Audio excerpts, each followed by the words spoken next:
At 27 degrees Celsius, in the presence of a catalyst, the activation energy of a reaction is lowered by 10 kilojoule per mole. The ratio of log K catalyzed upon log K uncatalyzed. तो हमें rate constants का ratio निकालना है, उनके log का ratio निकालना है, कब? जब कैटलाइज्ड है और जब अनकैटलाइज्ड है, उन दोनों के रेशो निकालने हैं, रेट कॉन्स्टेंट। अब क्या बोल रहे हैं? बिल्कुल कैटलिस्ट की प्रेजेंस में rate of the reaction fast हो जाती है और एक्टिवेशन एनर्जी क्या हो जाती है? कम हो जाती है। तो एक्टिवेशन एनर्जी कितनी हो गई है अब? मान लो नॉन कैटलाइज्ड रिएक्शन के लिए एक्टिवेशन एनर्जी को मैं एनसी से रिप्लेस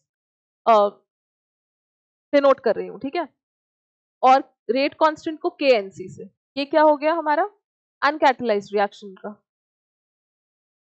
रिप्रेजेंट कर रही हूँ इससे, ठीक है, और कैटलाइज्ड को ईसी से और इसका रेट कांस्टेंट सी। ये मेरे पास हो जाएगा कैटलाइज्ड रिएक्शन।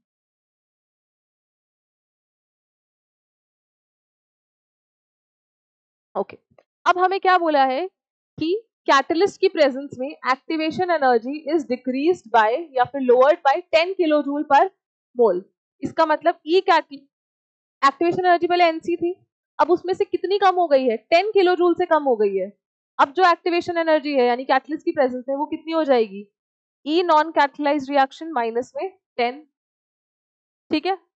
अब देखो, अब के कैटलाइज्ड वाला क्या लिखूंगी मैं? ए e to the power minus activation energy of catalyzed reaction upon RT divided by K non catalyzed is equals to A। A तो दोनों ही केस में सेम रहेगा, कांस्टेंट है वो तो, e to the power minus E non catalyzed upon RT, यही लिखूंगी मैं। अब A तो कैंसिल हो जाएगा, that means K catalyzed upon K non catalyzed is equals to e to the power minus EC upon RT minus NC upon RT।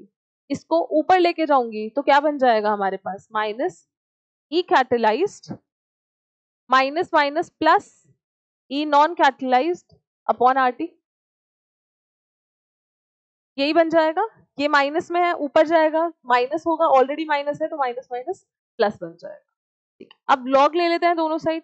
जब मैं log लूंगी तो बनेगा log KC upon log K non catalysed is equals to E। अब देखो catalyst की presence में activation energy कितनी है? ई एन सी माइनस 10, तो ईसी की जगह क्या लिखूं मैं? E N C minus 10 plus E non catalysed.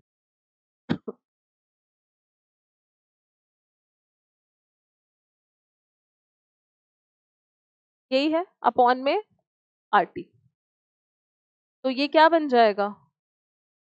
E to the power minus N C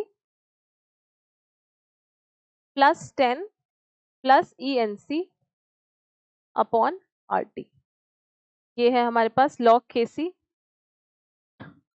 upon log K non catalysed. ये कैंसिल हो गया, ये कैंसिल हो गया। क्या किया मैंने?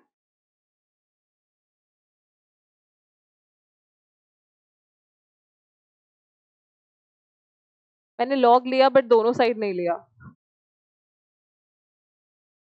इसको दोबारा करते हैं। ए कैटलाइज अपॉन के नॉन कैटलाइज, ये क्या आ गया था हमारे पास? ई। इसको लिख सकती हूं मैं minus E N C plus 10 plus E non catalysed upon R T, ठीक है। ये तो कैंसिल हो जाएगा।